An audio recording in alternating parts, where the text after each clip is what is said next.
About 20 years ago, I went on a camping trip with my friend, Christine. At that time, we were both around 21 years old. To get to the camping site deep in the forest, we rode together in Christian's car. When we arrived, it was early evening and we had a great time together while fishing and grilling meat. I went to sleep soon after we ate, but I woke up in the middle of the night because I needed a pee. I opened the tent and went outside. My eyes were drawn up to the bright moonlight, walked over to the tree line and believed myself looking around to make sure nothing was nearby. As I was standing, I saw a large dark shadow moving in the forest. I thought for a moment that it was a bear, and I was gripped by fear when I looked closely. It slowly became more visible to the darkness. It looked like a human figure, but it was incredibly big. He slowly approached me when he came out of the forest and was illuminated by the moonlight. I could make out his appearance. He was at least twice my size and had a huge angular face, like a primitive man. He was covered in fur and not wearing any clothes.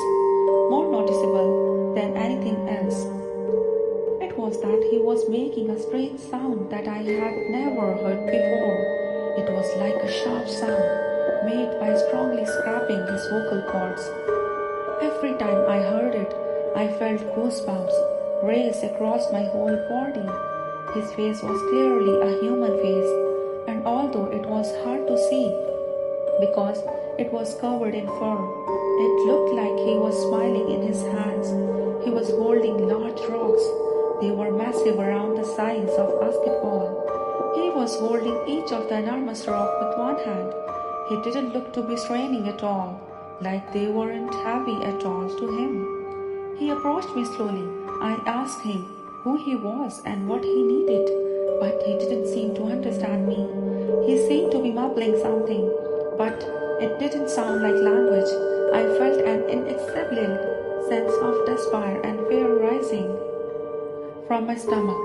And I looked into his eyes. My whole body became paralyzed before I could even think of anything. Every cell in my body was overcome by fear.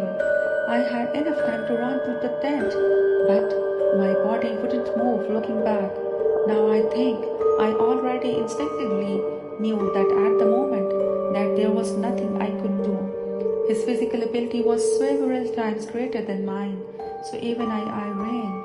He couldn't catch up to me in a matter of seconds, and I knew that if I ran, I would provoke him even more, so there was nothing I could do.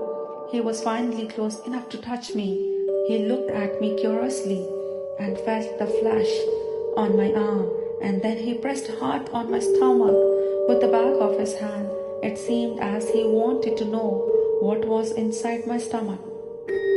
I pushed his hand with everything in me, but he didn't move. He was like a statue meanwhile. Christian seemed to be sleeping soundly in the tent. Funnily enough, at that moment I felt that even if I got eaten by that monster, I wanted Christian to survive. I wasn't a coward. I was a normal adult male. But I felt so small in front of that huge man. The creature in front of me didn't have the feel of a human. Standing before him was like being in front of a bear or a lion. I kept asking him what he wanted, but he didn't respond. Then after a while, he frowned and circled around me. He was still holding the rock in his hand. I couldn't take my eyes off him for a second because I was afraid that he would hit me with the rock. Of course, I also simulated it countless times in my head. I imagined launching a surprise attack on me. While he looked away from me, however, I had a gut feeling that he wouldn't budge even if I punched him. That's how big and strong he was.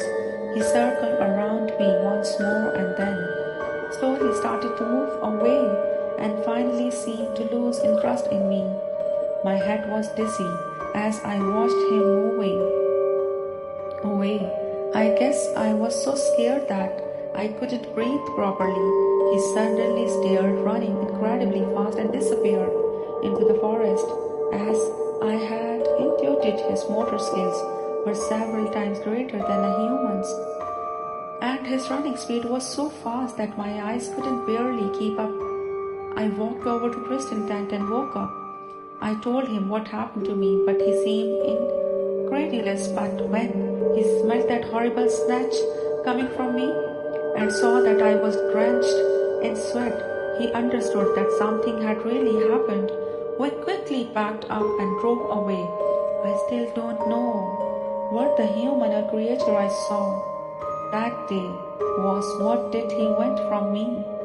Was he trying to eat me? The answers to many of my questions will remain unanswered, and I had never gone camping again since that day.